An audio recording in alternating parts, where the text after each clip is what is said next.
বাংলাদেশের জনগণ অভ্যুত্থানের বর্ষপূর্তিতে জুলাই ঘোষণাপত্র পাঠ করেন প্রধান উপদেষ্টা ডক্টর মোহাম্মদ ইউনূস।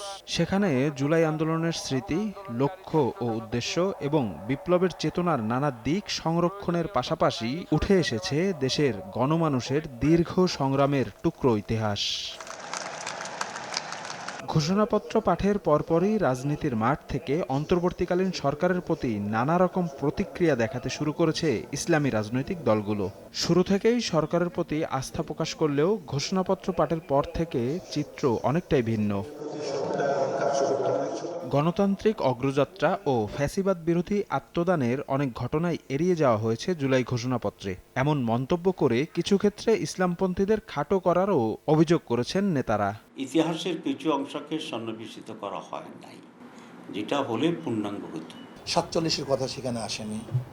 শাপলা চত্বর, পিলখানা হত্যা এবং বিভিন্ন যেই বিষয়গুলি আমাদের বাংলাদেশের বিভিন্ন সময় ঐতিহাসিক ঘটনা ঘটেছিল সেটা সেখানে আসেনি। ঐতিহাসিক জনগুরুত্বপূর্ণ বিষয়গুলোকে যুক্ত করবার জন্য এই ঘোষণাপত্রের সঙ্গে আর কয়টি সেন্টেন্স বাড়ত।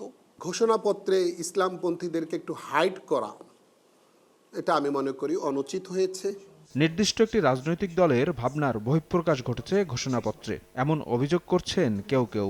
জুলাই ঘোষণাপত্র আমরা মনে করি সমস্ত দলের প্রতি খেয়াল রেখে জুলাই ঘোষণাপত্র হয়নি, কোন একটা দলের বিশেষ প্রভাবের ভিত্তিতেই মনে হয় যেন এটা হয়েছে। কোনো একটি ফিলোসফির সাথে আপনার এক ধরনের কম্প্রোমাইজ আছে, ঠিক আছে, বা আন্ডারস্ট্যান্ড, আর কোনো একটা ফিলোসফি আপনি কাট করে দিচ্ছেন।